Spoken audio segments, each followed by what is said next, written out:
Peggy 12.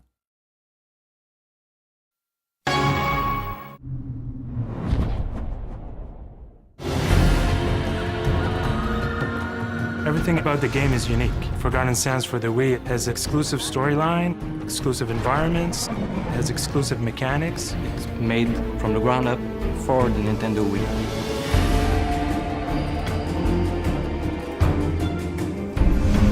The game comes from a rich heritage. We wanted to keep the feel of the game right. What is a Prince of Persia game? You know, the essence. Acrobatic moves, combat, puzzle solving. We knew we had to have those elements. The game had to look great.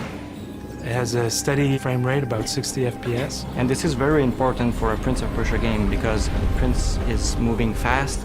You know, you have to have fluid animation throughout the game. Prince of Persia games are known for their intricate level design. We wanted to give the player some freedom, but still have intriguing environments that'll be fun to navigate. In combat, we use the motion control. Sword attack, you swing the Wii remote, and to make punches, you use the nunchuck.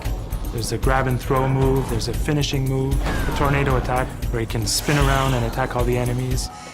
One of our design challenges was trying to find powers that could only be done on the Wii.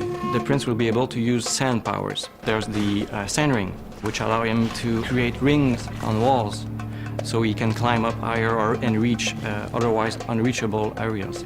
Second one is the sand pillar, so he can elevate himself. And the third one is the sand sphere, which he can use as a jumping platform and safety net. All the powers are used by pointing at the screen and selecting where you want to use the power. Each power in itself is fun, but when you chain them one after the other, that's when I get the biggest thrill. So all these new sand powers can also be used in combat. The sand ring, for example, can be used to freeze an enemy. The sand pillar will propel enemies in the air so the prince can attack them. And the sand sphere is more of a defensive skill. I think what the people love about the prince is the way it's not just about fighting, it's about using the environment to overcome challenges. We came up with a mantra or a design principle which we call create your own path. We want the player to be able to navigate his environment in different ways. So he can use his powers if he wants. He can just rely on his acrobatic skills. He can use one of the alternate paths that we have hidden in the game. If I want to explore upward here, I can do that, and maybe there's a secret area, and there are a lot.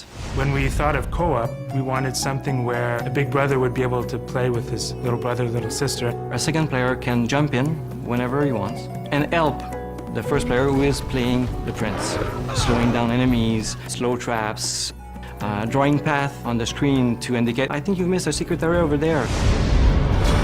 We nailed the Prince of Persia feel and experience. We took the time to build a high production values, high quality game, a high caliber action adventure game.